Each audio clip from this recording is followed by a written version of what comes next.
নিজের ছেলেকে ৮০টা বেত মেরেছেন। কয়টা? ৮০টা বেত মেরেছে। এই ব্যাপারে অনেকগুলো বর্ণনা পাওয়া যায়। সবচেয়ে সহি বর্ণনা হচ্ছে মুয়াত্তা ইমাম মালিকের বর্ণনা। ওমরে ফারুক রাদিয়াল্লাহু তাআলা আনহুর ছেলে আব্দুর রহমান মারুফুন বিআবি শাহমা ছিলেন মিশরে। ওখানে নাবিজ খেয়েছিলেন।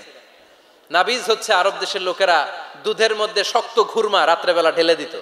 ঢেলে দিলে সারা রাত ওই খুরমার রসটা দুধের সাথে মিশে দুধটা লাল হয়ে যেত। এটারে সকালবেলা খেত, খুব সুস্বাদু। এটাকে বলে নাবিজ। কিন্তু এটা রাতে ভিজাইলে সকালেই খাইতে হয়, রেখে দিলে আবার একটু সমস্যা হয়।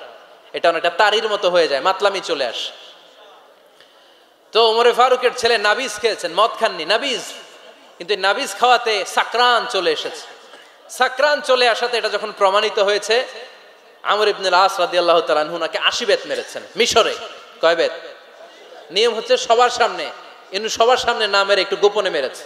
এই তথ্য যখন ওমরে ফারুকের কাছে এসেছে, উনি বললেন না, মারতে হবে সবার সামনে, আলাদা মারলা কেন? ও মদিনায় ফিরে আসলে আমি আবার ৮০টা মারবো। মদিনায় ফিরে আসার পরে সাইয়েদনা ওমরে ফারুক ওই আগের ৮০টারে আর ধরেন নাই, নিজ হাতে আবার ৮০টা বেত মেরেছেন। এই বেত মারার ১ মাস পরে এই আবু শাহমা ইন্তেকাল করেছে। অনেক ঐতিহাসিক বলে এই বেতের আঘাতে মরেছে, কেউ কেউ বলেছে নিজের রোগের কারণে মরেছে। কিন্তু দিস ইজ দ্য ইনসাফ সিস্টেম অফ ওমর। নিজের ছেলে বলে ছেড়ে দেয় নাই। এখন নিজের ছেলে হইলে ৭ খুন মাফ, নেতার ছেলে হইলে ১০ খুন মাফ, এলাকার মোড়লের ছেলে হইলে ১০ খুন মাফ। নো পার্সিয়ালিটি ইন ইসলাম। ইসলামে পার্সিয়ালিটি নাই। আপনি নেতার ছেলে হন, আপনি বিজনেস ম্যাগনেটের ছেলে হন, আপনি যেই হন না কেন, ইসলামের দৃষ্টিতে সবাই সমান। চিল্লায় বলেন ঠিক কি না? বানু মখজুমিয়া গোত্রের এক নারী চুরিতে ধরা পড়ল। সাহাবারা বললেন, নবী, মদিনার সবচেয়ে ভেরি প্রেস্টিজিয়াস এন্ড ডিগনিফাইড ফ্যামিলির মেয়ে, আপনি হাত কাটেন না, কারণ ইসলামের নিয়ম চুরি করলে কি কেটে দাও। বিশ্বনবী বললেন, বলো কি? হাত না কাটার জন্য তোমরা আমাকে রেকমেন্ড করছো? এটা আল্লাহর আইন। পৃথিবীর কেউ রেকমেন্ড করলো শোনার ক্ষমতা আমার নাই, কারণ আইনটা দিয়েছে কে? আল্লাহ। লাউ কানাত ফাতিমাতু বিনতি মুহাম্মাদিন সারাকাত লাকাতা মুহাম্মাদুন ইয়াদাহা। আরে বনু মাকসুমিয়া মেয়ে তো দূরের কথা, আমার কলিজার টুকরা ফাতেমাও যদি আজ চুরিতে ধরা পড়তো, তার হাত কেটে দিতে আমি 1 মিনিটও দেরি করতাম না। দিস ইজ ইসলাম। এই হচ্ছে ওমরে ফারুকের মানাকিব। এরকম ওমরে ফারুক কয়টা লাগবে? আওয়াজ করে বলতে হবে, কয়টা লাগবে? একটা লাগবে। এই সাইয়েদনা ওমরে ফারুক মদিনার প্রথম চিফ জাস্টিস ছিলেন। সর্বপ্রথম ওনার পরামর্শে সাইয়েদনা আবু বকর রাদিয়াল্লাহু তাআলা আনহু কোরআনকে সংকলন করেছেন। আমরা এই যে কোরআন পড়ি 30 পারা, এমদাদিয়া লাইব্রেরির 114টা সূরা, কত সুন্দর সন্নিবেশ করা হয়েছে, এখানে সাজানো হয়েছে। আল্লাহর হাবিব সাল্লাল্লাহু আলাইহি ওয়াসাল্লামের সময় কি এরকম কোরআন ছিল নাকি? ছিল না। খেজুর পাতার মধ্যে, গাছের বাকলের মধ্যে, ওটের বড় হাড্ডির মধ্যে আর পাথরের মধ্যে খোদাই করা কোরআন ছিল। সাইয়েদনা আবু বকরের সময় রাদিয়াল্লাহু তাআলা আনহুর সময় যুদ্ধ হলো। 70 জন হাফেজ সাহাবী ইন্তেকাল করলেন। সাইয়েদনা আবু বকর রাদিয়াল্লাহু তাআলা আনহুকে ডেকে ওমরে ফারুক বললেন, ও আবু বকর, এইভাবে হাফেজে কোরআন সাহাবীরা যদি দুনিয়া থেকে বিদায় হয়ে যায়, আল্লাহর কোরআনও তো বিদায় হয়ে যাবে। আমার পরামর্শ হলো, আপনি সব বয়োজ্যেষ্ঠ সাহাবীদেরকে একসাথে করে কোরআনের সব কাগজগুলোকে একসাথে করে একটা নির্ধারিত কপির মধ্যে কোরআনকে সংকলন করে ফেলেন। সাইয়েদনা আবু বকর বললেন, যেটা আমার নবী করে না, এটা আমি কেমনে করি? কিন্তু ওমরে ফারুক নাচরবান্দা বলে না, এটা করলে কোনো খারাপ হবে না, ভালোই হবে। মুসলিম উম্মার জন্য এক জায়গায় কোরআন সন্নিবেশিত থাকবে, আপনি করেন। সাইয়েদনা আবু বকর রাজি হয় না, ওমরে ফারুকও ছাড়ে না। ওমরে ফারুক বলতে বলতে বলতে বলতে এমন ভাবে সাইয়েদনা আবু বকর রাদিয়াল্লাহু তাআলা আনহুকে ধরলেন, সব শেষে সাইয়েদনা আবু বকর ওমরে ফারুকের কথায় কোরআন সংকলনে রাজি হয়ে গেলেন। পড়েন সুবহানাল্লাহ। উনি বললেন, ওমর যখন আমাকে বারবার বুঝাতে লাগলো, আল্লাহ তাআলা আমার হৃদয়টা ওমরের কথা শোনার জন্য খুলে দিলেন। আল্লাহ তাআলা কেমন যেন আমাকে ইলহাম করলেন, আবু বকর করো, এই কাজের মধ্য দিয়ে আমি আমার কোরআনকে গোটা বিশ্বে জীবিত রেখে দেব। This is Omar. এই যে আমরা হিজরি সনের যে আমরা গণনা করি, এই হিজরি সনের প্রবর্তক হচ্ছে সাইয়েদনা ওমরে ফারুক। সুবহানাল্লাহ নাই? আপনাদের মনোযোগ আছে না গেছে? কই ঘুমায় গেলেন মনে হয়? তাকবীর দেন তো একজন আওয়াজ করে।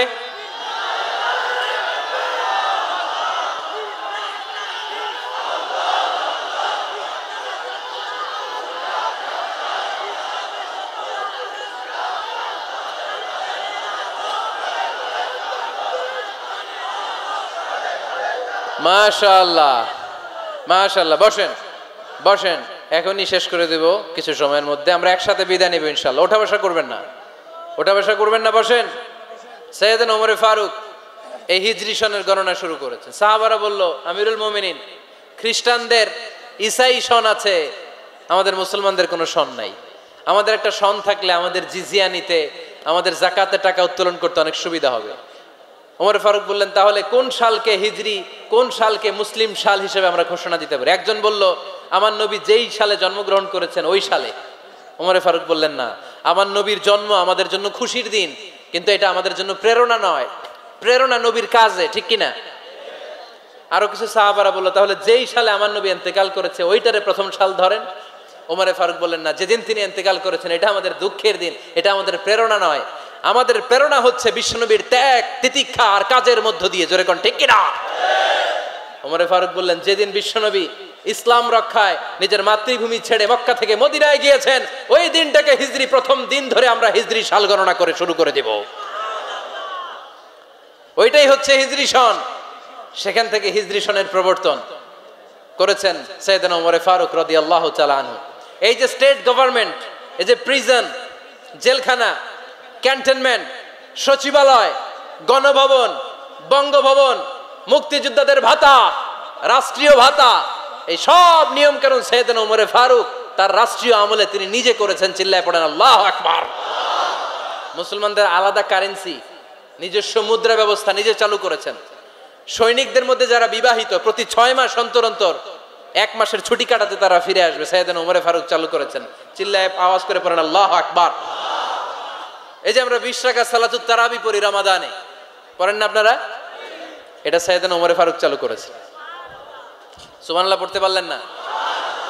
কোরআনে মোট 22টা আয়াত আছে যেখানে সাহাবারা ইনডিসিশনে ভুগছিলেন। বিশ্বনবীর মত একটা, ওমর ফারুকের মত আর একটা। এই 22 জায়গায় আল্লাহ তাআলা বিশ্বনবীর মতের পক্ষে আয়াত নাজিল না করে ওমর ফারুকের মতের পক্ষে কোরআনের আয়াত নাজিল করেছেন। আওয়াজ করে পড়েন আল্লাহু আকবার। এদিকে উঠলেন কেন আপনারা? যারা উঠছেন আমার দিকে তাকান।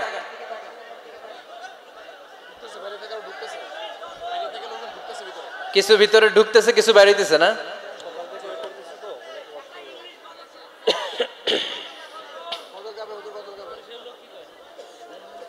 সাইয়েদনা ওমর ফারুক, আমরা সাহাবীদের জীবন চরিত পড়তে চাই না, কত যে অনুপ্রেরণামূলক দৃষ্টান্ত সাইয়েদনা ওমর ফারুক আমাদের জন্য রেখে গিয়েছেন। ওমর ফারুক যখন খলিফা, দিনের বেলায় যদি রাষ্ট্রে কোনো নিয়ম জারি করতেন, দিনের বেলায় জনগণকে কোনো বিষয়ে যদি নিষেধ করতেন, রাত্রে বেলায় খাওয়ার সময় ফ্যামিলি মেম্বারদের সবাইকে বলতেন, এই দিনের বেলা আমি জনগণকে এই কাজ করতে নিষেধ করেছি, তোমরা আমার ফ্যামিলি মেম্বার, খবরদার তোমরা এই কাজ করো না। জনগণ করলে যতটুকু শাস্তি, তোরা করলে পাবি ডবল শাস্তি। সুবহানাল্লাহ কইবেন না? আমাদের নেতারা ওই বাড়ির বিচার করে, ওই বাড়ির মাইয়ার বিচার, ওই বাড়ির পোলার বিচার, নিজের পোলা গাঞ্জা টানে, আছে না নাই? নিজের মেয়ে অপরাধ করে, আছে না নাই? কি নেতা ছিলেন ওমর ফারুক! আগে নিজের ঘর সামলিয়েছেন, আগে নিজেকে সামলিয়েছেন, নিজের ঘর ঠিক করেছেন। বলেছেন জনগণ করলে যত বেদ, তোরা করলে double Veda. This is call leader, ঠিক কিনা? এক বাবা এসে বললেন, ওমর ফারুক আমার ছেলে কথা শোনে না, বেয়াদব। ওমর ফারুক ছেলেরে ডাকলেন, বাবা তুমি তোমার আব্বাজানের কথা শোনো না, এটা তো কবিরা গুনাহ। ছেলে বলে, ওমর ফারুক সব দায় দায়িত্ব আল্লাহ ছেলে মেয়েদেরকে দিয়েছে। ওমর ফারুক বললেন, অবশ্যই দায়িত্ব দিয়েছে। তাহলে বলেন আমার বাবার দায়িত্ব কি? উনি বললেন, প্রাইমারিলি প্রথমত 3 দায়িত্ব। আইয়ান চাকিয়া উম্মা, পৃথিবীর প্রতিটি বাবার উচিত ছেলেদের মেয়েদের জন্য ভালো মায়ের ব্যবস্থা করা। 2 নম্বরে আইয়ুহসিনা ইসমা, সুন্দর তার একটা নাম রেখে দেয়া। 3 নম্বর ইউআল্লিমাহুল কিতাব, তার আল্লাহর কিতাব শিক্ষা দেওয়া। এবার ছেলেকে আমার আব্বা 3টার একটাও করে নাই। এবার ওমর ফারুক রেগে গেলেন, বাবার কাঁধে ধরলেন, বললেন তুই ছেলের জন্য বিচার নিয়ে আসলি, তোর 3টা দায়িত্বের একটাও তুই পালন করিস নাই। ছেলে বলে, আমিরুল মুমিনিন আমার মা নর্তকী, আমার মা মাজুসি, আমার মায়ের মধ্যে কোনো আদব কাদব নাই, সুন্দরী দেখে আমার মারে বাবা বিয়ে করছে, আমার মায়ের কাছ থেকে জীবনে কিছু শিখি নাই। 2 নাম্বার সাম্মানি খানফাসা, আমার বাবা আমার নাম রেখেছে চামচিকা। কি নাম রাখছে? এটা নাম হইলো একটা? এরকম উল্টাপাল্টা নাম আছে না নাই? না, এগুলো রাখবেন না। আব্দুল্লাহ রাখবেন, আব্দুর রহমান রাখবেন, আর একটা কি বলছি আজকে? হুজাইফা রেখে দিয়েন, পারবেন? ওয়ালাম ইউআল্লিমনি হারফাম মিন কিতাবিল্লাহ আমিরুল মুমিনিন, শুধু তাই না, আল্লাহর কোরআনের একটা অক্ষর আমার বাবা কোনোদিন আমারে শিক্ষা দেয় নাই। ওমর ফারুক রেগে গেলেন, এবার বাপের কান্দে দইরা মারতে শুরু করলেন। তুই পোলার নামে বিচার নিয়ে আইছিস, তোরে মার দিমু আগে। এরকম নেতার দরকার আছে না নাই?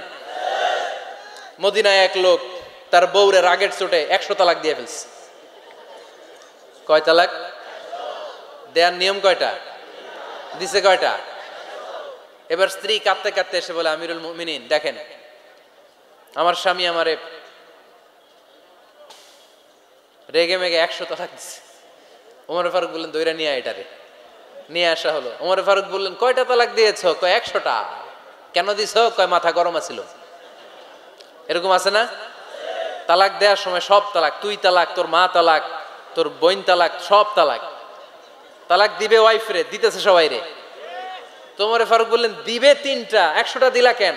কয় মেজাজ গরম ছিল। কয় দাঁড়া, আত-তালাকু মিন শাআইরিল্লাহ, তালাক হচ্ছে আল্লাহর দেয়া বিধানের একটা নিদর্শন, এটা নিয়ে তুই খামখেয়ালি করলি। আমার রায় শোন, আমার রায় হচ্ছে 3 তালাকে তোর বউ তালাক, বাকি 97 তালাক তোর পিঠের উপরে পড়বে। এরকম বিচারের দরকার আছে না নাই? এরকম দৃষ্টান্তমূলক বিচার যদি বাংলার জমিনে দেয়া হতো, আর কোন নারী ধর্ষিতা হতো? আর কোন নারীকে অ্যাসিড মারা হতো? আর কোন নারী যৌতুকের জন্য কান্না করতো? একটা আমল লাগবে, বেশি না। কয়টা লাগবে? তিনি গভর্নর সিস্টেম চালু করেছিলেন, governor system, Islamic state. Bahrain, Yemen, মিসর, কুফা, বসরা, মক্কা, মদিনা, এই 7 জায়গায় 7 জন গভর্নর পাঠিয়েছেন। তাদের থেকে তথ্য নিতেন। এই গভর্নর সিস্টেম উনি বানিয়েছেন। সাইয়েদনা আমর ইবনে আল-আস রাদিয়াল্লাহু তাআলা আনহুকে পাঠিয়েছেন মিশরে। মিশরে একটা দৌড় প্রতিযোগিতা হতো।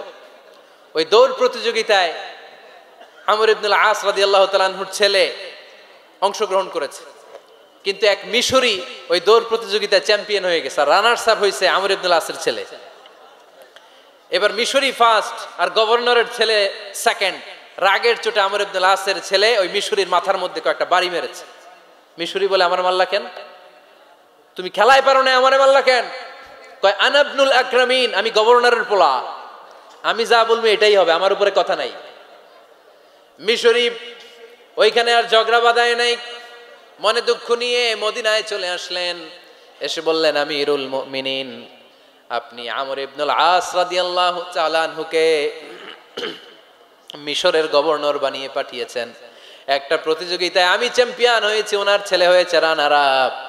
কেন সে চ্যাম্পিয়ন হতে পারে নাই? এই কারণে আমার মাথায় লাঠি দিয়ে 3টা বাড়ি মেরেছে। বিচারটা দিছে কার দরবারে? কথা বুঝেন নাই বোধহয়?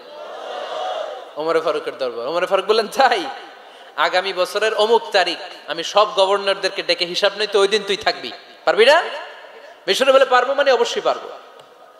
ওই দিন 7 রাজ্য থেকে 7 গভর্নর হাজির, গভর্নরদের ছেলেরাও হাজির, মিশরীয় হাজির।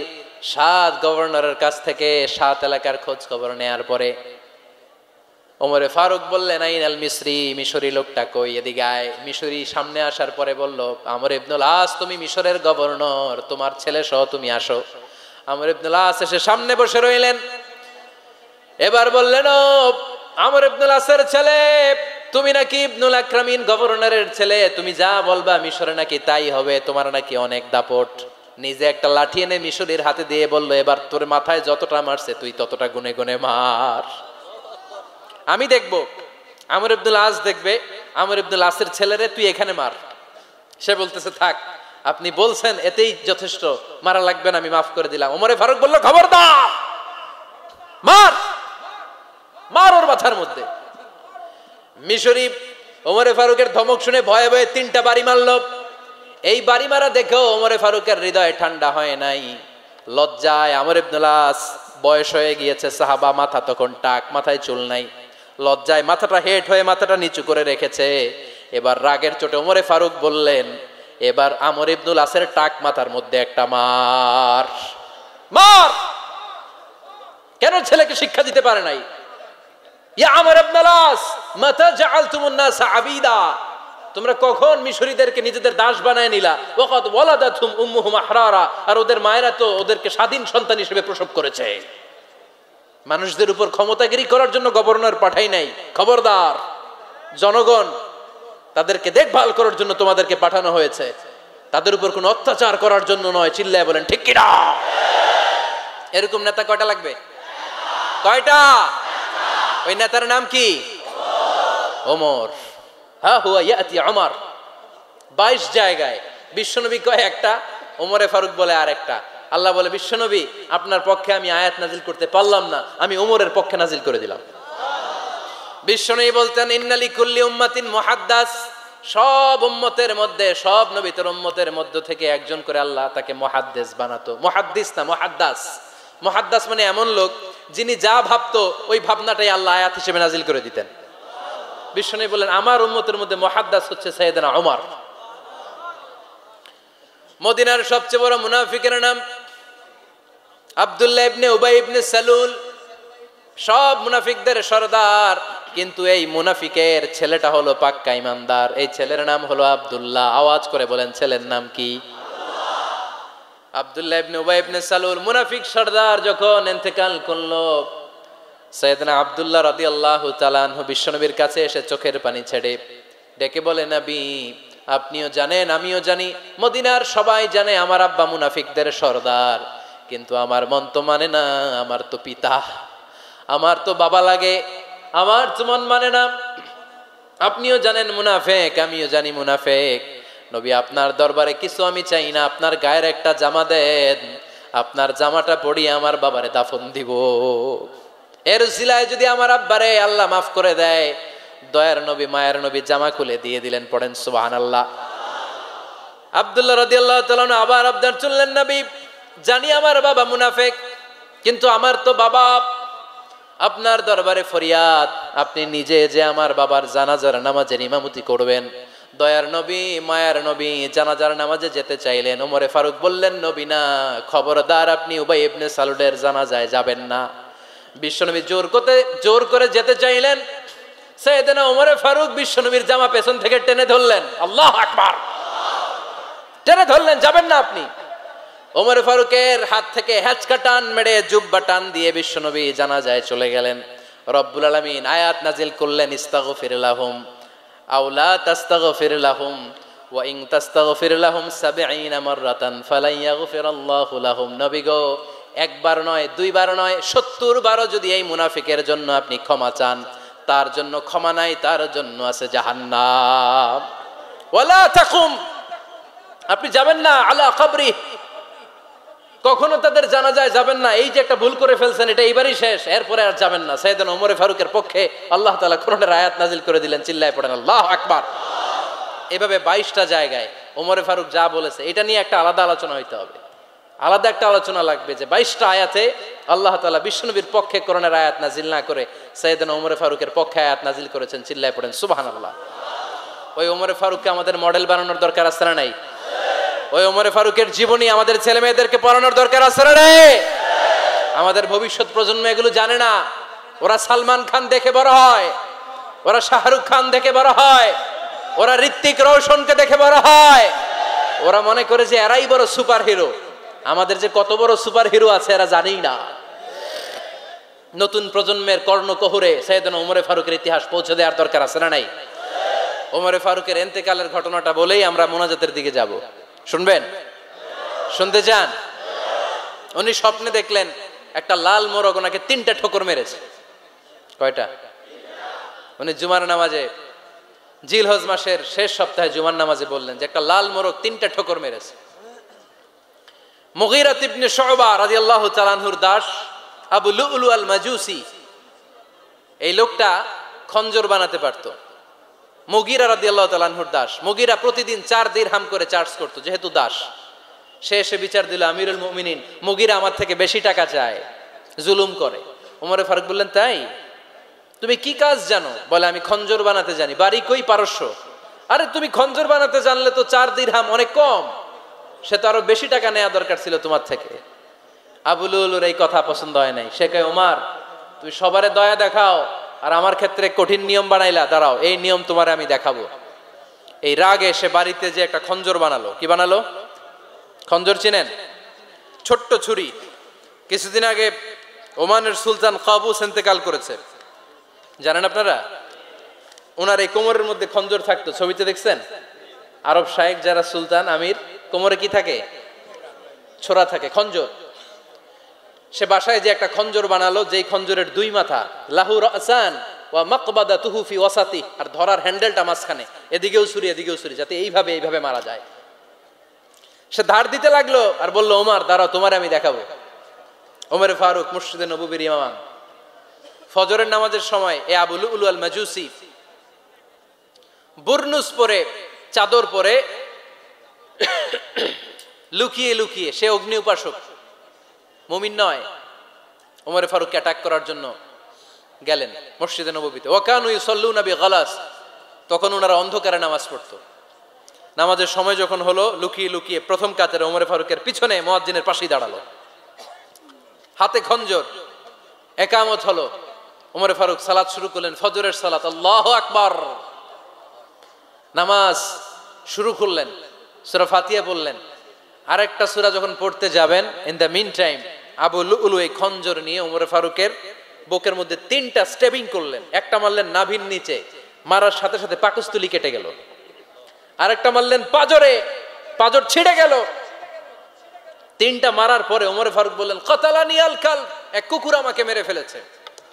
পেছন থেকে এক সাহাবীকে টান মেরে সামনের দিকে নিয়ে গেলেন, তুমি নামাজের ইমামতি করাও। আর ওমর ফারুককে বাকিরা ধরাধরি করে পেছনে নিতে আরম্ভ করলেন। আর এই আত্মাই আক্রমণ যে করেছে, সে কাতারের মাঝখান দিয়ে যেতে আরম্ভ করলো আর 2 দিকে ছুরি মারতে আরম্ভ করলো। 13 জন সাহাবীর গায়ে ছুরি মেরেছে, 7 জন সাহাবা স্পট ডেথ, জায়গায় মৃত্যু। এই ভয়ঙ্কর অবস্থা দেখে এক সাহাবী বুরনুস, এক ধরনের জুব্বা আছে মাথাওয়ালা, অনেকে জ্যাকেট পরছেন না এরকম মাথাওয়ালা, লম্বা জুব্বা আছে, আরবরা শীতে পরে মাথাওয়ালা, এই মাথাওয়ালা জুব্বা বের করে এক সাহাবী জালের মতো তার দিকে উড়ায় মারল। ওই বুরনুসের মধ্যে পেঁচিয়ে আবু লুলু মাটিতে পড়ে গেল আর সুইসাইড করে ফেললো, নিজের বুকে নিজে মেরে আত্মহত্যা। যেই সাহাবীকে ইমামতির জন্য দাঁড় করালেন, উনি ছোট্ট সূরা দিয়ে, প্রথম রাকাতে সূরা আল কাউসার, দ্বিতীয় রাকাতে সূরাতুল ইখলাস দিয়ে নামাজ শেষ। ওমর ফারুক বেহুশ। ওমর ফারুক কি? হ্যাঁ, বেহুশ। সবাই কান্নাকাটি করতেছে, সবাই দেখতে গেলেন, এখন হুঁশ ফিরে না। মুখের মধ্যে, মুখ খুলে রাষ্ট্রের চিকিৎসক মুখের মধ্যে দুধ দিলেন, ওই নাভি দিয়ে দুধ বের হয়ে যায়, পাকস্থলী কেটে ওখান দিয়ে দুধ বের হয়ে যাচ্ছে। তারা বলল, ওনারে বাঁচানো সম্ভব না, দেখেন হুঁশ ফিরে কিনা। হুঁশ ফিরলে ওনার পরে কে আমির হবে, উনি যেন প্যানেল ঠিক করে দিয়ে যায়। সবাই তাকিয়েছে ওমর ফারুকের চোখের দিকে। আল্লাহর মেহেরবানিতে ঘন্টা খানিক পরে উনি চোখ খুললেন। চোখ খোলার পরেই বলেন নাই, ও মা আমি মরে যাই। চোখ খোলার পরে উনি বলেন নাই, কে মারলো আমারে। চোখ খোলার পরে উনি বলেন নাই, আমার পরে নেতা কে হবে। চোখ খোলার পরে সর্বপ্রথম কথাটি ছিল, আসল্লান নাস, আমার নেতৃত্বে যে ফজরের নামাজটা শুরু হয়েছিল, এটাকে ঠিক মতো তোরা পড়েছিলি?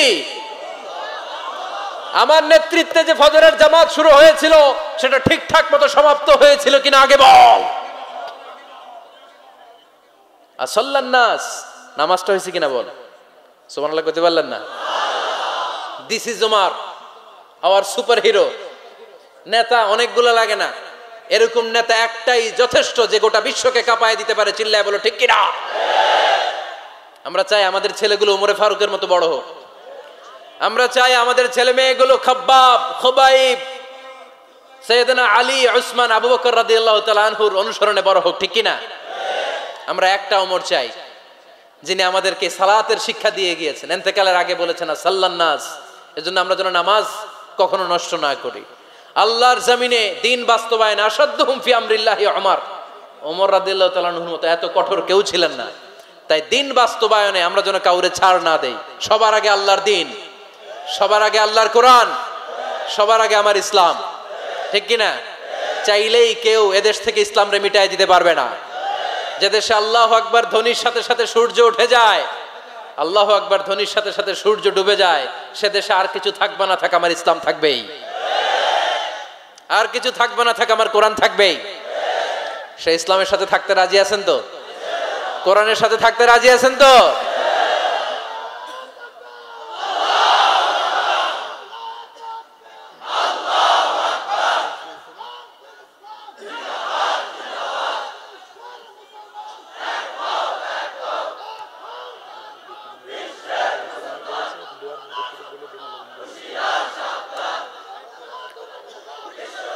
আল্লাহ আমাদের সবাইকে কবুল আর মঞ্জুর করে নেক। আমরা পড়ি আমিন। উঠলেন কেন? দোয়া হয়েছে? হুজুর বসে আছে, হুজুর দোয়া করবেন। বসেন বসেন বসেন বসেন। কয়েকজন ভাই কালিমা পড়ে মুসলমান হতে চায়। মোহতামিম সাহেবের হাতে, মোহতামিম সাহেবের হাতে ওনার মাদ্রাসায় আগামীকাল তারা কালিমা পড়বে। আমরা তাদের জন্য দোয়া করি। আল্লাহ তাআলা আমার ভাইদেরকে ইসলামের জন্য কবুল করে নেক। আমরা যা শুনলাম আমরা যেন আমল করতে পারি। আল্লাহ তুমি তৌফিক দাও। আল্লাহ আমাদের মধ্যে ভ্রাতৃত্ব ভালোবাসা তুমি বাড়িয়ে দাও। আল্লাহ আমরা এই ফরিদপুরের ময়দানে এই রজনীতে যেমনি একসাথে বসতে পারলাম, তোমার জান্নাতেও যেন একসাথে বসতে পারি, তুমি তৌফিক দান করো।